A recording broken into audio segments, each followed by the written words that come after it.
Naitwa Saidi Majaliwa, ni mkurugenzi wa halmashauri ya mji wa Kondoa. Kwanza nipende kuchukua fursa hii kuendelea kuwashukuru wananchi wa halmashauri ya mji wa Kondoa ambao mmeendelea kujitokeza kwa wingi kuboresha taarifa zenu katika daftari la kudumu la mpiga kura. Lakini pia tuna mazoezi mawili sasa yanaendelea kwa pamoja. Kwanza ni kuhakiki majina katika daftari ambao tulifanya uandikishaji wa awamu ya kwanza.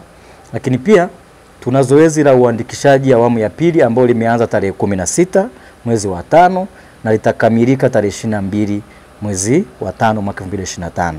Ndugu wananchi, niwaombe sana tuendelee kujitokeza. Leo hii nimefika, nimejihakiki mimi jina langu ambao nimejiandikisha katika kituo hichi cha Kilimani.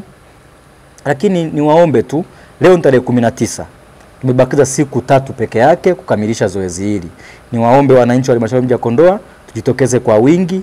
Vituo vya awamu ya pili vipo vituo viwili kila kata, tuna jumla ya kata 8. Kila kata tumetenga vituo viwili kwa maana kila mtu aweze kufika pale na kujiandikisha ili aweze kupata haki yake ya kikatiba na kimsingi ya kuweza kuchagua diwani, mbunge na pia mheshimiwa rais. Baada ya kusema hayo, niwashukuru sana, niendelee kuwasisitiza sana, niendelee kuomba watendaji wetu ambao mko hapa, muendelee kuwasaidia wananchi wetu, uhamasishaji uendelee kwa maana kwamba yawezekana watu bado watu wengine hawajajiandikisha. Ninaona trend inavyoendelea ina maana kuna watu wengine hawajajiandikisha. Kwa sababu juzi tumeandikisha watu 300. Jana tukaandikisha watu 400. Leo nategemea inapanda. Kwa hiyo ukiona idadi inaendelea kupanda maana kuna watu. Kwa ni wito wangu kwa watendaji wangu, muendelee kujitahidi kuhamasisha wananchi, na mimi nichukue fursa hii kuhamasisha wananchi waweze kujitokeza kwa wingi kujiandikisha ili wasije wakakosa haki yao ya kimsingi ya kupiga kura. Mwisho ni tarehe 22 mwezi wa 5.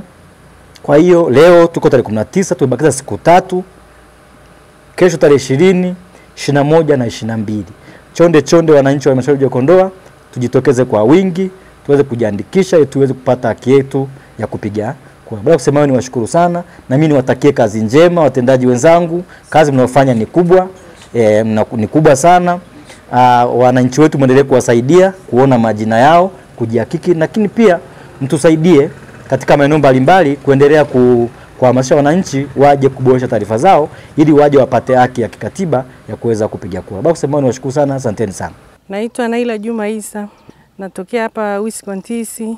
Nimekuja hapa kuhakiki kitambulisho changu, nishahakiki tayari kiko vizuri, na nawasihi watu wale ambao ndugu zao waliofariki waje hapa waoneshe ndugu zao ili wafutwe majina yao.